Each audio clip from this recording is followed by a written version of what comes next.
አበጋዝ እንግዲህ ዛሬ ደግሞ ከሌላ ሴት ጋር መጥቷል ማለት ነው። ሄርሜላና ሩትዬ የኔ እናት ውሃ በላቸው ማለት ነው። እንግዲህ ያው እኔ ብዙ ሴቶችን አውቃለሁ እንደናንተ ማንንም የፈራው የለም ብሏል። እናቴ ማነው ግን አበጋዝ ብሎ ያወጣለት? ማነው ይሄን የመሰለ ስም የሰጠው ማለት ነው? ሰላም ቤተሰብ እንዴት ናችሁልኝ? እኔ ያለው ፈጣሪ የተመሰገነ ይሁን።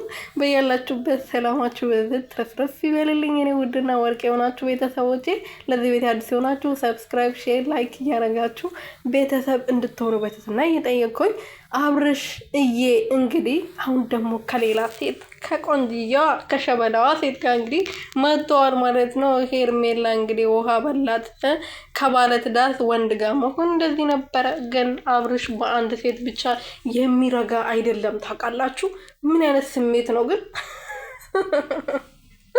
ወይኔ እናቴ እና ማለት ነው ከአንድ ሴት ጋር ስንት ሴቶች ተቆጠሩ እስካሁን ድረስ ራሱ እና እቺ ደግሞ ስድስተኛ ናት ምናምን እንደዛ መሰለችኝ።